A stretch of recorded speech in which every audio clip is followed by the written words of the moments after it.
여러분 안녕하세요. 자, 반갑습니다. 자, 우리 이번 시간에는 드디어 이제 래피더마이너에서 하나씩 예측 모형을 살펴볼 거예요. 자, 그 중에서 여러분들 가장 간단하면서도 사실 활용성이 아주 높은 그런 예측 모델링이 있습니다. 자, 이 예측 모델링은요, 빅데이터 분석, 특히 머신러닝이 이루어지기 전부터 통계학적 분석 모형으로 많이 이용되었는데요. 자, 이 모형은 바로 선형 회귀 모형입니다. 자, 여러분들 그 이름 자체에 벌써 선형, 리니어라는 표현이 있죠. 자, 이것은 아주 간단하게 우리가 하나의 축을 그려보는 겁니다. 자, 예를 들면요. 자, 이와 같은 이 하나의 그래프를 그린다고 가정해 볼게요. 자, 여기가 Y축이고 여기가 X축이 되겠습니다. 뭐 축에는 아무 이름이나 한번 열어보시죠. 자, 예를 들면 저는 X축은 흡연이라고 한번 이름을 넣어보고요. Y축에는 자, 폐암이라고 하는 그런 이름을 한번 넣어보겠습니다. 자, 이때 자, 흡연을 하면 할수록 폐암의 유병률, 즉 폐암 발병률이 높아지느냐? 자, 이렇게 우리는 간단한 모형을 하나 만들 수가 있습니다. 예컨대 이렇게 자, 이와 같은 곡선이 있다고 가정해 볼게요. 자, 이것은 흡연 양이고요.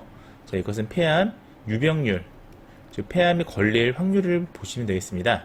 자, 그러면 자, 뭐 한 값, 두 값, 세 값이라면 자, 이러한 그래프로 우리는 가장 간단하게 예측이 가능하죠.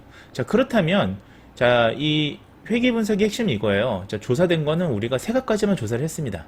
자, 근데 세 값까지 조사한 이러한 추세, 우리가 추세라는 걸 경향이라고 하죠. 이러한 경향이 이렇게 그려진다면요. 자, 여기 우리가 4값, 5값, 6값은 조사하지 않았습니다만 이러한 하나의 직선 형태로 우리 예측이 가능하겠죠. 즉 4값을 핀 사람은 3값을 핀 사람보다 폐암의 위험률이 더 높을 거고요. 5값, 6값도 마찬가지입니다. 자, 이런 것을 우리가 용량 반응 효과라고 하는데, 자, 어쨌든 흡연량이 늘면 늘수록 폐암의 위험이 높아진다라고 우리가 예측할 수가 있는 겁니다.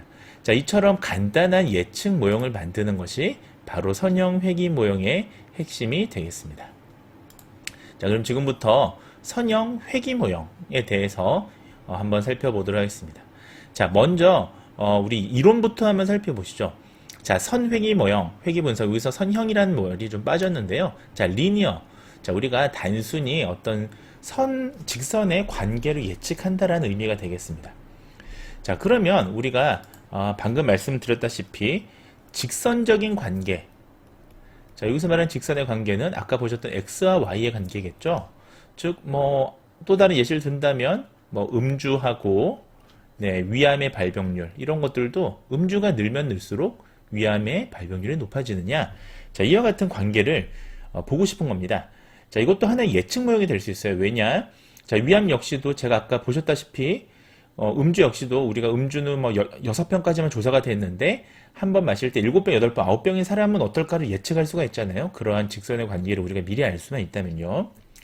자, 회귀 분석은 어떤 종류의 자료 구조 또는 어떤 종류의 연구 목적에 적합한 분석 도구냐에 대해서 지금부터 좀 말씀을 드리겠습니다. 자, 다음과 같은 아주 다양한 예제를 좀 보여드릴 텐데요. 이처럼 다양한 분야에서 응용해서 사용할 수가 있습니다. 한번 예를 들어 볼게요. 자, 첫 번째는 책의 쪽수를 알면 책값을 알 수 있을까? 자, 보편적으로 책이 두껍거나 요즘 책들 굉장히 두꺼운 거 많죠. 자, 이런 책들은 그만큼 비용도 높은 경우가 좀 많습니다. 왜냐하면요, 꼭 반드시 책이 두껍다고 해서 어떤 책이 양질의 책이라 볼 수는 없겠지만 인쇄하는 데 돈이 많이 들겠죠. 자, 종이 하나하나가 원자재 값이니까요. 자, 대체로는 그러합니다. 자, 이런 것들을 우리가 간단하게 파악할 수도 있겠죠. 자, 그 다음에 부모의 키를 알면 자녀의 키를 예측할 수 있을까? 자, 이것은 굉장히 흥미롭게도요. 영국에서 실제로 회귀 모형을 만들어 놓은 게 있고요. 나중에 R이라는 프로그램을 보시면 이것을 이제 우리가 캑을 이런 데 찾아보시면 R 프로그램 이용한 것들 중에서 R 랭귀지를 사용한 것 중에서 자, 이와 같은 실제 예측 모형을 만들어 놓은 게 있습니다. 자, 이러한 예측 모형을 만들려면 인구 집단을 대상으로 조사를 한 거죠. 그래서 그 R 모형에서는 자, 어머니의 키, 아버지의 키를 결국 입력을 하면 자녀의 키를 예상해서 이렇게 나오는 그런 예측 모형. 이것도 역시 그 예측 모형은 선회귀 분석의 근간에서 만들어진 거죠. 자, 이런 것도 있을 수 있고요. 그 다음에 마취제 투입량과 마취 시간, 어떤 함수형 관계를 갖고 있을까? 자, 이런 겁니다. 마취제를 많이 투여하면 우리가 마취되는 시간이 더 길어지느냐? 자, 이런 것들을 볼 때도 회귀분수를 쓸 수 있습니다. 자, 이와 같은 양하고 시간, 양이라는 게 들어간다면 의학에서는 이것을 우리가 용량 반응이라고 표현합니다. 그래서 용량 반응 효과라고 하는데요. 아까 보셨다시피 뭐 흡연을 많이 하면 암의 위험이 높아지느냐 이런 것들 대부분 용량 반응 효과를 파악하기 위해서 의학에서 많이 쓰는 것들이죠. 자, 김혜정 아파트 가격은 방의 수, 욕실의 수, 새집 여부, 크기 등의 정보를 알고 있다면 예측이 가능할까? 자, 이거 재밌죠? 요즘에 부동산 이런 것들이 재테크로 아주 각광받고 있는데요. 보시면 방이 많고 욕실도 많고 또 새 집이냐 또 평수가 어떠냐에 따라서 아파트 값을 예측할 수 있을 겁니다. 이러한 정보들이 많이 축적이 돼 있다면 우리는 직선의 관계로서 예측이 가능하죠. 그 다음에 근무 능력이 늘어나면 직원들의 평균 연봉이 높아질 것이냐? 자, 이 역시도 회귀 분석으로 추정이 가능합니다. 자, 근무 경력 결국은 재직 일수가 늘어난다면 직원의 평균 연봉도 당연히 높아질 수가 있겠죠. 자, 우리는 이제 당연하다고 얘기를 하지만 이런 것들이 이제 직선의 관계로 표현할 수가 있는 겁니다. 다만 항상 직선의 관계는 아닙니다. 모든 대부분의 세상의 어떤 사건들이 직선의 관계로만, 직선의 함수로만 표현할 수 없는 경우들도 많습니다. 예컨대 직원의 평균 연봉도 마찬가지예요. 1년차, 2년차, 3년차, 4년차, 5년차 또 직급에 따라서 이렇게 평균 연봉이 직선의 관계로 이렇게 가는 게 아니라 이렇게 갑자기 기하급수적으로 이렇게 늘 수도 있죠. 예를 들면 부장님부터 임원부터는 갑자기 연봉이 많아질 수도 있는 거고요. 자, 이런 것들은 우리가 반드시 직선의 관계로 볼 수는 없을 수도 있습니다. 자, 하지만 우리는 직선의 관계로 설명할 수 있다면 이 선회계 분석을 사용하는 가장 큰 이유는요. 굉장히 심플하게 설명이 가능하기 때문이에요. 즉 우리는 아주 복잡한 곡선보다는 직선의 형태로 설명하는 것이 가장 단순하기 때문에 이것을 많이 씁니다. 자, 우리 변수 사이의 관계를 한번 살펴보시죠. 자, 예를 들면 자, 여기서는 y라는 변수는 우리가 이제 실제로 앞으로 모델링을 구성할 때 y는 자, 레이블이라고 표현하기도 하고요. 자, 이것을 또 다른 말로 outcome, 결과물이라는 표현을 쓰죠. 또 다른 말로 종속 변수, 뭐 이런 표현들을 많이 씁니다. 통계에서는 종속 변수라는 표현을 쓰고요. 자, 우리가 빅데이터, 머신러닝에서 레이블이나 아웃컴이라는 표현을 쓰죠. 자, 그 다음에 나이는 우리가 요거는 우리가 피저라고 표현을 하죠. 보통 그쵸? 특성이라는 표현을 씁니다. 또는 또 통계에서는 독립변수라고 표현을 씁니다. 자, 그래서 피저가 되는 변수 x라고 표현하시면 되겠습니다. 즉, 또 쉽게 얘기하면 좀 원인이 되는 변수고요. 자, y는 결과가 되는 변수가 되겠죠. 자, 이거 같은 관계들을 한번 살펴보죠. 자, 보시면 자, 우리 변수 이런 것들을 우리가 선형 관계로 살펴볼 수 있다는 겁니다. 자, 옷의 크기와 나이, 키와 몸무게, 그리고 팔의 혈압과 다리의 혈압, 직원들의 연봉과 근무 경력, 수면 시간과 수면제 투여량, 몸무게, 상품 판매액과 광고료, 매장의 크기, 판매 원수. 자, 이와 같은 것들을 우리는 이런 관계들을 선형 회귀 분석을 통해서 살펴볼 수가 있습니다. 자, 여러분들 완전한 직선적 관계라는 건 사실은 아주 이렇게 나타나면 참 좋겠습니다만 실제로 대다수의 사회현상들이 이전에 말씀드렸던 것처럼 아주 완전한 직선의 관계를 보이지는 않습니다. 자, 우리는 이것을 이 VI 요걸 통해서요, 반응 변수와 설명 변수를 통해서 이런 관계로 우리가 아주 정확한 직선을 관계를 파악하고 싶어 하죠.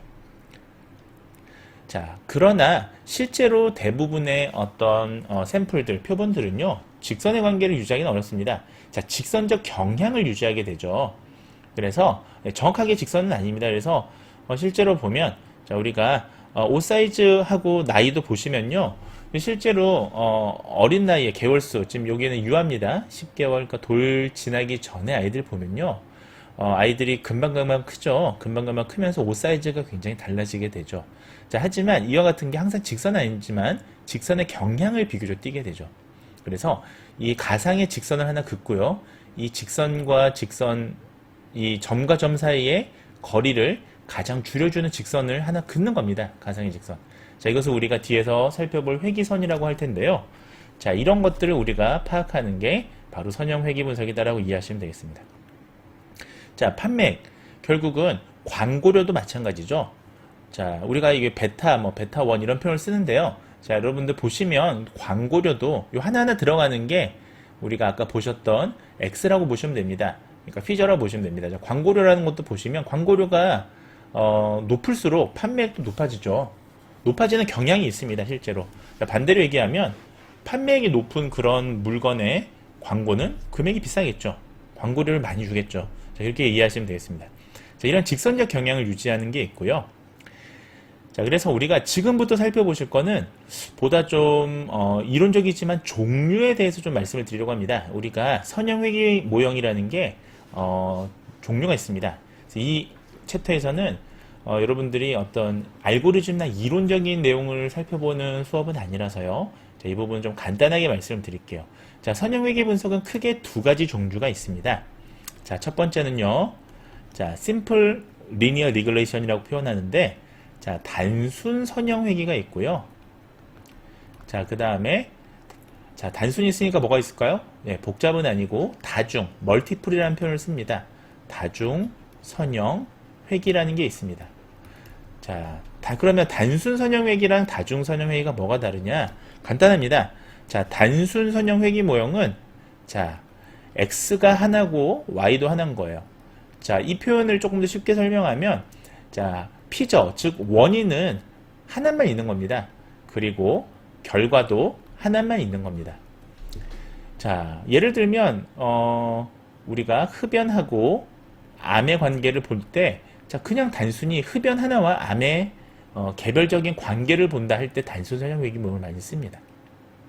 자, 근데 실제로 여러분들이 분석을 하시게 되면 모델링을 구축할 땐 단순 선형 회귀에 비해서 훨씬 더 많이 쓰는 게 바로 두 번째 다중 선형 회귀가 되겠습니다. 자, 왜냐하면요. 자, 실제 우리가 의학에서 있었던 덜이라는 아주 유명한 1960년대 학자가 어떤 연구를 발표했냐면요. 자, 이런 연구를 발표했습니다. 커피를 음용한, 즉 커피를 많이 마시는 사람일수록 위암의 발생률이 높더라, 즉 암의 발생률이 높더라라고 그냥 살펴볼게요. 자, 근데 실제로 보면, 자, 커피를 많이 마시는 사람들이 암의 발병률이 높은 것처럼 보였습니다. 자, 이 연구는 단순 선형 회귀로 분석을 했죠. 자, 왜냐하면, 자, X도 하나, Y도 하나잖아요. 자, 그런데, 이게 의학 연구라는 거는 단순히 경향선만 분석하는 게 아니라 타당한 이유가 있어야 돼요. 메커니즘이 있어야 돼요. 자, 여기서 말하는 메커니즘이 뭐냐면, 그러면 커피에 있는 카페인이라든지 여러 가지 성분들이 있습니다. 크로젠산 이런 성분들이 그러면 암의 어떤 염증을 일으키는데 뭔가 중요한 그런 위험 요인이어야 되거든요.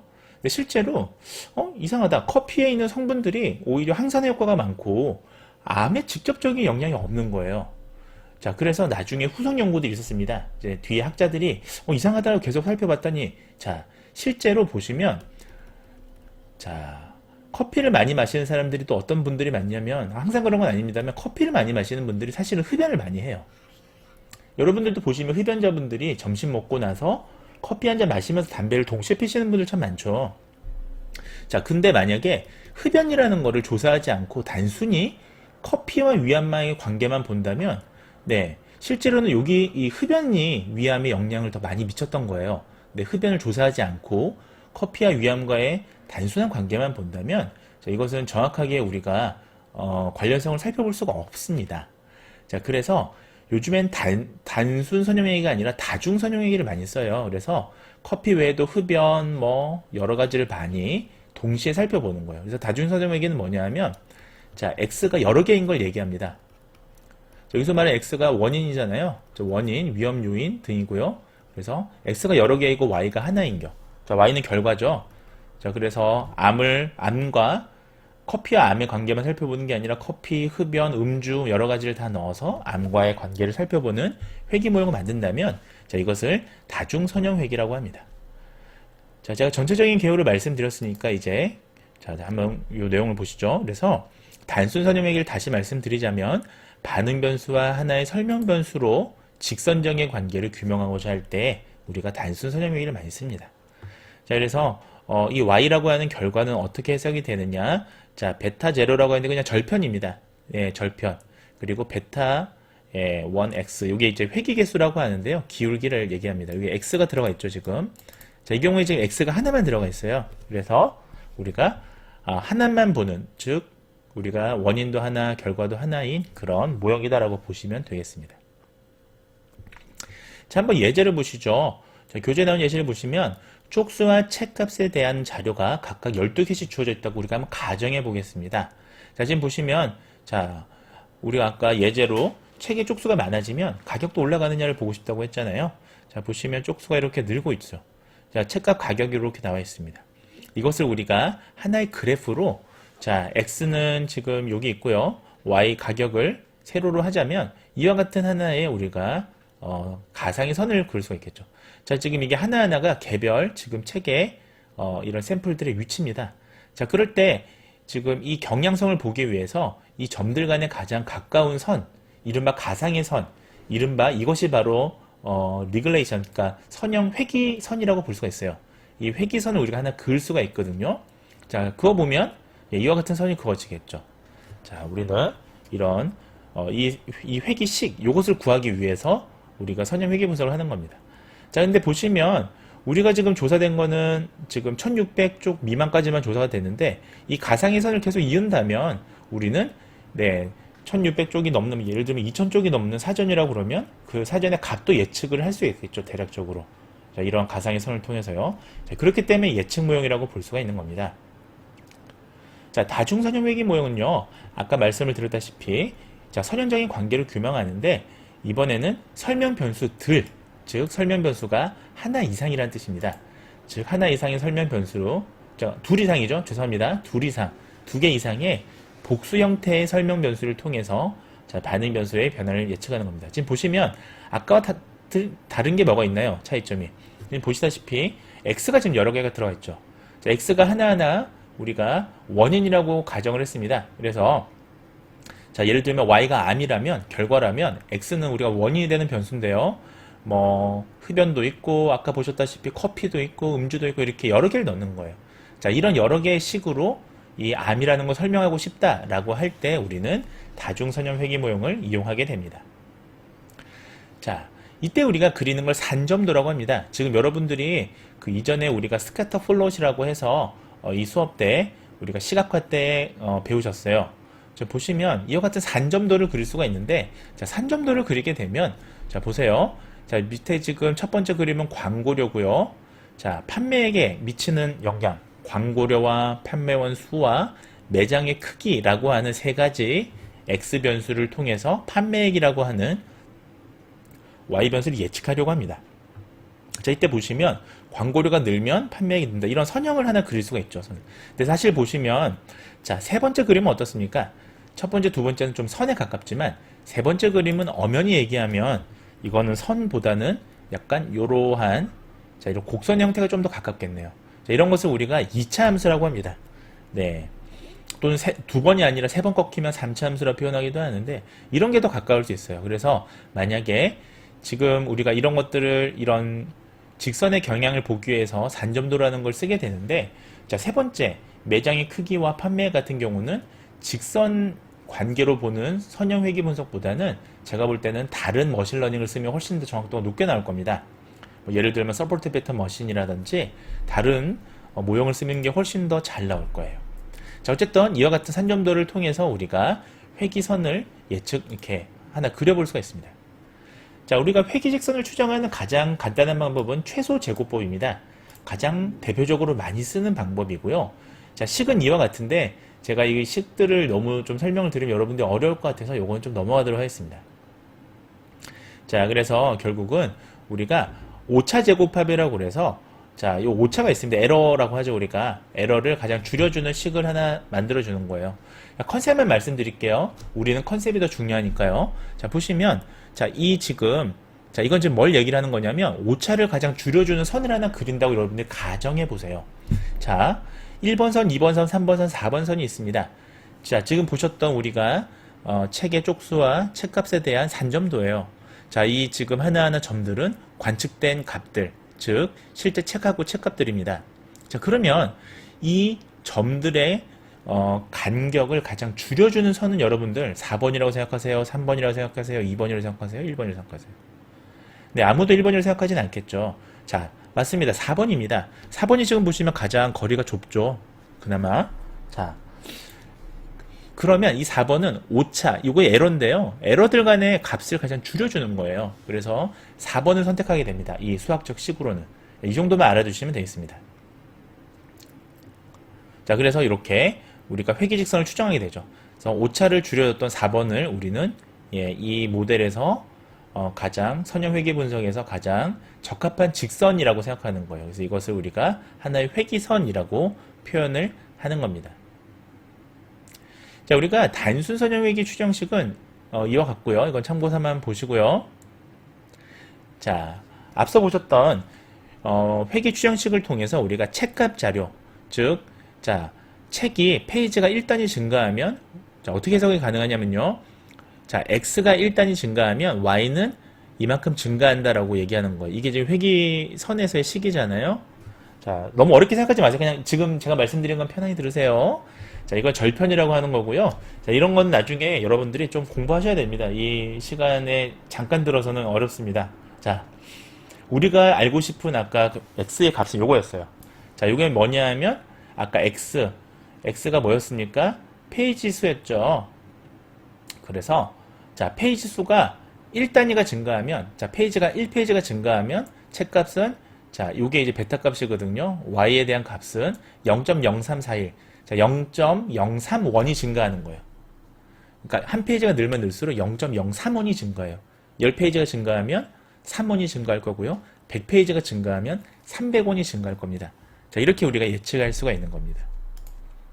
자, 단위가 1000원이었으니까 0.0434원은 34원이에요. 자, 그렇게 이해하시면 되겠습니다. 자, 그러면 이 식을 안다면 우리가 400쪽이라는 책을 우리가 실제로 갖고 있지는 않지만 400쪽이라는 걸 한번 넣어보면 값을 대입하면 x에 400을 넣으면 되겠죠. 그러면 책값은 네, 16.23원, 16,230원이다 라고 우리가 예측할 수가 있는 거예요. 자, 이럴 때 사용을 합니다. 자, 모형 평가는 어떻게 쓰냐면요. 자, 우리가 요거는 이제 총편차 제곱합의 회기 제곱합의 잔차 제곱합이라고 쓰는데 요것도 그냥 참고 삼아 여러분들 보시면 되겠습니다. 자, 결정계수라는 게 굉장히 중요한데요. 우리가 이 R스퀘어라고 표현하는데 이 결정계수는 0하고 1 사이에 항상 위치해 있습니다. 자, 요것만 좀 알아두십시오. 자, R스퀘어는 자, 뭘 얘기하느냐? 설명력이라고 합니다. 자, 설명력은 우리가 이 모델이 얘기하고자 이 모델이 설명할 수 있는 힘이라고 보시면 돼요. 자, 예를 들면 아까 제가 책 쪽수가 늘면 늘수록 책값이 증가한다라는 모델을 하나 짰으면 이 모델이 가진 설명력을 얘기합니다. 자, 이 설명력은 항상 0에서부터 1, 1은 100%예요.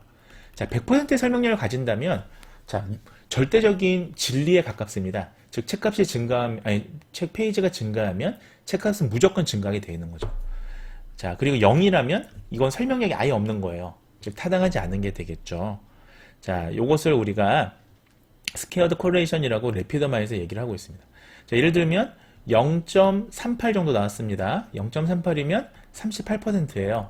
그러면 제가 아까 만든 예를 들면 페이지 수와 책값의 예측을 가능한 선형 회기식에서의 이 모형은 38%라는 모델의 설명력을 갖고 있다라고 이해하시면 되겠습니다.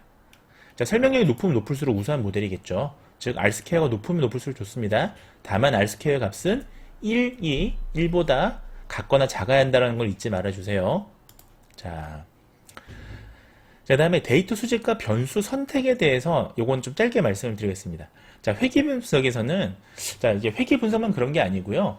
우리가 머신러닝, 이른바 이제 나중에 기계학습 모델링들을 돌리게 되면 설명 변수, 이른바 소위 피저라는 게 굉장히 중요합니다. 자, 왜냐하면 이 피저가 몇 개냐 또는 어떤 피저를 넣냐에 따라서 모델의 성능이 완전 달라져요. 자, 그러다 보니까 특히 회기 분석은 설명 변수가 많이 늘면 늘수록 아까 보셨던 R스퀘어, 즉 설명력이 높아지게 되어 있습니다. 이건 수학적으로 그러한데 여러분들 자세히 설명드리긴 좀 너무 복잡하니까요. 그냥 그렇게만 알아두십시오. 자, 그렇다면 우리가 설명 변수를 사실 최적의 설명 변수를 넣어야 될 그런 문제에 직면하게 되거든요. 자, 그래서 우리가 변수 선택 시에 고려해야 할 중요한 몇 가지 원칙을 좀 말씀을 드리자면, 첫 번째는요, 반응 변수에 영향을 좀 미칠 수 있는 설명 변수를 가능한 충분히 포함을 해야 되고요. 자, 너무 많은 설명 변수가 가정된 모형에 어떤 글에 포함되어 있으면 자료를 획득하거나 분석하고 변수들의 변화를 탐지하거나 관리하는 데 많은 노력과 비용이 요구됩니다. 그래서 너무 많은 모형을 쓰지 말고 적절한 최적의 모형, 즉 적절한 최적의 우리가 설명 변수를 넣어야 된다라는 말씀이에요. 자, 설명 변수의 수가 증가하면 반응 변수의 변동성에 대한 설명용은 보통 증가합니다. 다만 우리가 일반성을 잃을 수가 있기 때문에, 자, 종합하면 결국은 회귀 분석에 있어서 우리가 독립변수, 소위 이제 피저는 너무 많이 넣으면 좋지 않다. 가장 잘 설명해 줄 수 있는 모형을 넣는 것이 가장 좋다라는 말씀을 드렸습니다. 자, 지금부터는 사례를 한번 보시죠. 프린스턴 대학교의 아센 펠터라는 교수님께서 와인의 가격을 예측하는 선형 회귀 모형을 한번 연구한 적이 있습니다. 자, 아센 펠터 교수는요, 과거 30년 동안의 보르도 와인, 와인 중에서 굉장히 좋은 품종이죠. 보르도 와인의 가격과 기상재료 등 수많은 변수를 이용해서, 자, 아래와 같은 다중 선형 회귀시를 도출했어요. 자, 여기서 말하는 다중 선형 회귀시란 건 결국 x가 여러 개인 거죠. 즉 원인이 여러 개인 거예요. 자, 설명할 수 있는 변수가 여러 개라는 겁니다. 자, 어떤 설명 회귀식을 넣었나요? 보시면 전년도의 겨울 강수량, 자, 그다음 당해년도의 평균 기온, 수학기의 강수량, 이 세 가지의 변수를 좀 넣었네요. 이 세 가지의 변수를 넣어서 우리가 포도의 품질이라는 걸 예측해 보려고 합니다. 자, 그래서 이것을 우리가 했던 사례들이 있으니까 이런 거 한번 살펴보시면 되고요. 자, 지금부터는 본격적으로 래피드 마너를 이용해서 우리가 실습을 한번 하도록 하겠습니다. 자, 지금 보실 실습 자료에 대해서 좀 간단히 설명을 드릴게요. 자, 이것은 아래 집값 자료, 자, 보시면 여기 지금 가격 있죠. 여기 레이블이 결국은 우리가 라벨이 결국은 Y 변수잖아요. Y 변수 가격을 예측하는 건데, 자, 집값 가격을 뭘로 예측할 것이냐? 방의 개수, 욕실수, 세집평수, 세집 여부, 크기. 자, 이와 같은 설명 변수를 통해서 예측할 겁니다. 자, 지금 보시면 설명 변수가 여러 개니까 최종적으로는 다중 선형 회귀 분석을 하겠죠. 자, 지금부터 한번 살펴보도록 하겠습니다. 자, 여러분들 지금 이 챕터 우리가 6에 있습니다. 이 자료가 보시면, 자, 여기 하우스 프라이스라는 우리가 변수가 있어요. 이 실습 파일을 갖고 하실 거고요. 자, 하우스 프라이스에 100이라고 되어 있는 이 변수를 한번 열어보시기 바랍니다.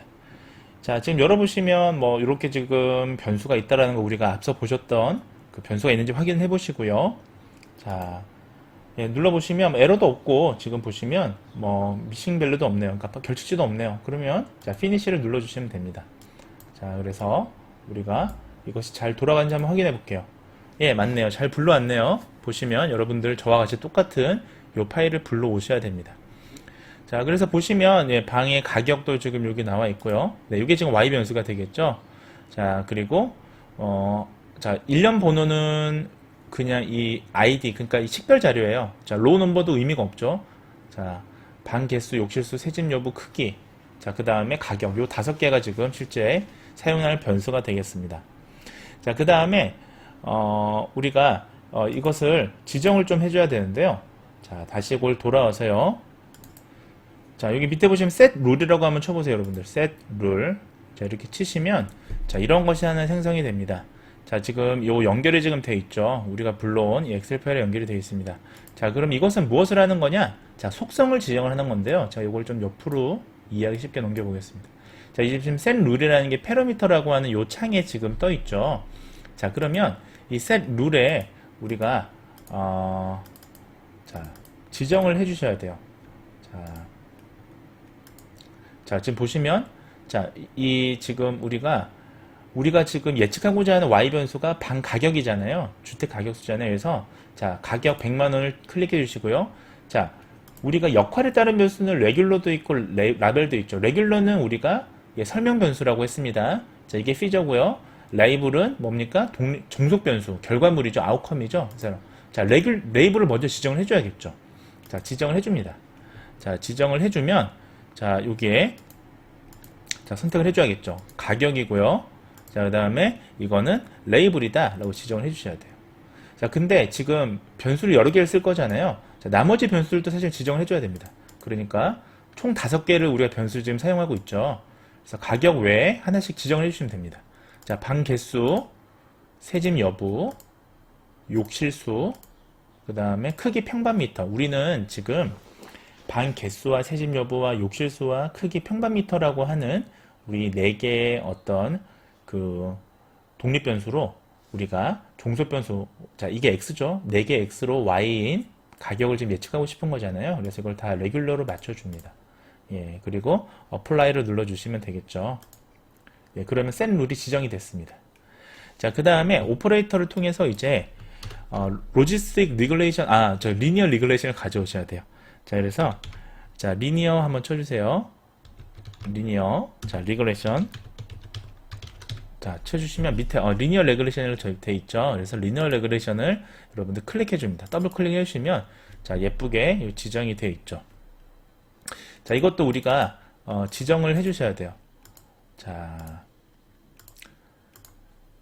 보시면 우리가 자, 리니어 리글레이션의 이 앞에 부분을 자, 잠시만요. 이렇게 지금 연결해 주고요. 자, 여기 지금 보시면 제일 위에 피처 셀렉션이라고 있습니다. 제가 아까 말씀드렸다시피 회계 분석에서는 어떤 변수를 독립 변수를 선택하느냐가 굉장히 중요해요. 그래서 다 쓸 것이냐 아니면 어떠한 요즘 뭐 그리디라든지 t-테스트라든지 그 다음에 m5라든지 이런 것들은 어떻게 하면 효율적으로 우리가 이 지금 피처를 셀렉션할 것이냐 선택할 것이냐의 문제 우리는 지금 다 쓸 거예요. 그래서 이거는 그냥 none이라고 눌러주시면 되고요. 자, 그 다음에 자, 이 tolerance는 0.05 야, 최소 요 정도 보겠다. 자, 0.05 요거는 디폴트로 지정을 해주시고요. 리지도 마찬가지입니다. 이걸 디폴트로 지정을 해주시면 됩니다. 자, 이 논이라고 한 건 다시 말씀을 드리지만 특별히 지금 4개의 변수 중에서 더 중요한 변수만 따로 뽑는 게 아니라 이 4개의 변수를 그대로 다 사용하겠다는 의미가 되겠습니다. 자, 이래서 이것을 우리가 이제 모형을 돌려주시면 돼요. 미싱 값이 빠졌나 보네요. 잠시만요. 자, 이제 돌아갑니다. 네, 아까 이게 안 돌아갔던 이유가 이게 연결이 아까 좀 덜 돼 있어서 그래요. 자, 그래서 보시면 여기 지금 어트리뷰트 웨이트가 지금 나와 있죠. 자, 웨이트가 나와 있는데요. 보시면 네, 웨이트를 이렇게 그래프로도 볼 수 있습니다. 이 비주얼레이션을 누르시면 그래서 보시면 네, 요 우리가 데이터를 한번 볼게요. 자, 마이너스는 그 1년 변동가 들어갔네요. 이게 잘못 들어갔네요, 여러분들. 이게 제가 다시 한번 제가 돌려볼게요. 자, 잠깐 제가 정지하고 다시 돌려볼게요. 자, 지금 제가 앞에 여기 선이 좀 꼬였는데요. 자, 여기 보시면 그 모델뿐만이 아니라 여기 웨이트랑 이 결과까지도 여기 다 이렇게 이 리절트에 연결이 돼 있어야 됩니다. 예, 이걸 제가 지금 초보적인 실수를 빼먹었습니다. 자, 그래서 리절트를 보시게 되면 자, 이 여러 가지 지금 결과 값들이 자, 이 지금 요 리절트의 3가지 결과가 지금 여기 나와 있죠. 3개가 나와야 정상입니다. 자, 그래서 보시면 첫 번째는 리니어 리글레이션에 대한 전체적인 값이에요. 자, 이 모델에 대한 값이고요. 두 번째는 보시면 자, 이그제플 셋 이 이그제플 셋에 대한 하나하나의 이제 지금 그 대상에 대한 모델을 적용한 값입니다. 자, 그 다음에 그 룰을 적용한 값이고요. 그 다음에 마지막 웨이트예요. 웨이트 값이 사실 제일 중요하죠. 자, 웨이트를 보시게 되면 이제 값을 알 수가 있습니다. 자, 그래서 하나씩 보시면 리그레이션 모델에서 보시면 자, 1년 번호를 지금 잘못 들어간 거고요. 방 개수, 새집 여부, 욕실수, 평방 미터에 따라서 요 지금 보시면 요 코이스피언스라고 되어 있는 게 지금 베타 값이에요. 우리가 아까 앞서 그 함수에서 보셨던 x의 옆에 붙어있는 베타 값 있죠? 이게 요겁니다. 그래서 p-밸류는 유의 수준이라고 하는 거예요. 유의 수준 0.05보다 작아야 유의미한 겁니다. 다시 말씀드리지만 0.05보다 작아야 의미 있는 값이에요. 자, 이런 거는 의미가 있어 보이지만 네, 사실은 보면 p-밸류가 0.05보다 크기 때문에 자, 유의 수준이 크기 때문에 얘는 의미가 없는 변수예요. 자, 여기서는 의미가 0.05보다 작은 게 얘랑 얘 두 개 있네요. 즉 새집 여부와 크기, 평방미터 얘만 의의가 있습니다. 그래서 새 집이냐 아니냐에 따라서 새 집이면 네, 가격이 훨씬 올라가고요. 그 다음에 크기에 따라서 크기가 1평방미터 증가할 때마다 가격도 이만큼 올라간다라고 이해하시면 되겠습니다. 자, 그런 것들이 이렇게 나와 있습니다. 자, 그래서 이런 것들 회계식을 여러분들 또 확인하고 싶으시면 여기 리니어 리그레이션이라고 되어 있는 요 클릭 있죠. 거기서 디스크립션을 눌러보세요. 그러면 결국은 자, 이 집값이라는 거는 자, 우리가 변수 1년번호 이거는 지금 제가 잘못 넣은 거예요. 반개수, 새집 여부, 욕실수, 크기에 따라서 이렇게 회계식이 이렇게 나옵니다. 그래서 이것을 우리가 확인할 수가 있습니다. 자, 이번에는 예측값을 한번 살펴보실 거예요. 자, 리니어 리그레이션 모델에서 우리가 이 모델을 응용해서 예측을 하기 위해서는 자, 우리가 apply 모델이라고 자, 쳐줘야 됩니다. apply 자, 모델을 쳐주면 여기 있죠. 네. 자, 스코어링 우리가 한번 스코어링을 계산해 볼 거예요. 그래서 apply 모델을 이렇게 넣어줍니다. 중간에 넣어주게 되고요. 자, 그래서 apply 모델 요걸 다 지금 좀 아이고. 자, 잘못 넣었네요. 잠시만요. 자, 좀 선이 꼬여 있어서 제가 오퍼레이터를 다시 정리했습니다. 이걸 조금 옆으로 넘길게요. 자, 지금 이와 같은 오퍼레이션이 지금 형성이 돼야 됩니다. 어플라이 모델이라고 지금 되어 있는 이 부분이 형성이 돼야 되고요. 자, 어플라이 모델을 치시면 이제 우리가 프리딕션 값을 알 수가 있습니다. 자, 그래서 보시면 자, 요건 아까 저기 똑같은 내용이고 여기 어플라이 모델을 쳤던 여기 이그제플 셋이 있죠. 그래서 여기 보시면 여기 어플라이 모델의 프리딕션이라고 하는 가격을 예측하는 옆으로 제가 넘길게요. 가격을 예측하는 게 여기 쭉 나와 있습니다. 이게 이제 실제 값이고 이것은 예측 값이 되는 거예요. 그래서 이렇게 우리가 예측을 할 수가 있습니다. 자, 이제 이것의 성능을 보셔야겠죠. 그래서 퍼포먼스라는 걸 우리가 추가해 볼 텐데요. 자, 여기서 여러분들이 자, 퍼포먼스라고 네, 한번 쳐보시면 퍼포먼스가 쭉 있고요. 우리가 퍼포먼스 네.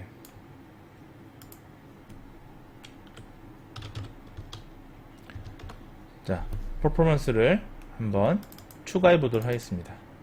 자, 퍼포먼스 중에서 여러분들 여러 가지가 있을 텐데 여러분들이 여기서는 리그레이션이라고 돼. 우리 왜냐하면 리그레이션 값을 했잖아요. 그래서 리그레이션을 눌러주시면 됩니다. 더블 클릭을 하면요, 네, 퍼포먼스가 이렇게 이어지게 됩니다. 자, 얘도 이어주고요, 얘도 이어주고요, 네, 그리고 이 값을 이렇게 이어주시면 됩니다. 예, 잘 안 이어지네요. 네, 됐습니다. 이거 안 이어졌죠? 이것도 이어주고요. 자, 뭐가 잘못됐나요? 자, 여기서 보시면 이제 패러미터가 떠면요, 여기서 여러분들 퍼스트가 아니라 여기 이제 이것은 이 예측 성능, 정확도 성능을 보기 위한 뭐 루트민 스퀘어 에러라든지 앱솔루트 에러라든지 이런 것들이 나와 있습니다. 자, 이런 것들은 사실은 머신러닝 할 때 많이 쓰죠. 자, RMSE라고 표현하고 이거는 MAE라고 표현하는데, 자, 우리는 이것을 보는 게 아니라 우리는 코럴레이션을 보셔야 돼요. 자, 왜냐하면 아까 앞서 설명드렸다시피 선형회계 분석에서는 코럴레이션이 우리가 예측하는 값, R스퀘어로 볼 수 있는 값이거든요. 자, 그래서 여기서 쭉 보시면 네, 코럴레이션이라고 되어 있죠. 요거를 클릭해 주시면 됩니다. 루트민 스퀘어 에러는 안 보실 거예요. 우리가 자, 코럴레이션을 보셨고요. 그 다음에 자, 그래서 퍼포먼스를 우리가 보게 됩니다. 아까 이제 클릭을 하시게 되면 자, 퍼포먼스가 네, 코릴레이션이 0.860으로 지금 돼 있죠. 그러니까 86% 설명력이 있다는 의미가 되겠습니다. 여기 R스퀘어 값이라고 제가 말씀을 드렸고요. 자, 코릴레이션 값이 이렇게 나와 있습니다. 만약에 여러분들이 코릴레이션 말고도 여러 개의 값을 보고 싶다라고 하시면 여기 눌러주시면 돼요. 루트민 스퀘어 에러나 앱솔루트 에러를 같이 보고 자 한다면 이렇게 하시고 클릭하셔서 누르시면 자, 여기 보시면 모델에 루트민 스퀘어 에러, 앱솔루트 에러, 민 앱솔루트 에러라든지 이런 값들이 좀 쭉 나오죠. 자, 코릴레이션만 본 다음에 이것만 보시면 되고요. 그래서 얼마든지 여러분들이 이걸 추가할 수가 있는 것입니다. 자, 그래서 이것을 이제 종합적으로 우리가 설명해 주는 게 퍼포먼스 밑에 디스크립션을 누르시면 자, 성능에 대해서 이제 쭉 설명을 해주는 요 마지막 슬라이드가 나옵니다. 그래서 보시면 지금 우리가 사실 루트민 스퀘어 에러나 민 앱솔루트 에러는 이 회계 모형에서 거의 잘 안 봐요. 자, 코릴레이션만 본다면 자, R스퀘어 값이라고 그랬죠, 이게. 그래서 모형의 설명력은 0.86, 86% 정도 되더라 라는 우리가 값을 확인할 수 있겠습니다. 자, 여러분들 어렵지 않죠? 자, 여기까지 말씀드리고 마치도록 하겠습니다. 여러분들 경청해 주셔서 안녕히 계세요, 여러분. 전 이 세상의 모든 굴레와 속박을 벗어던지고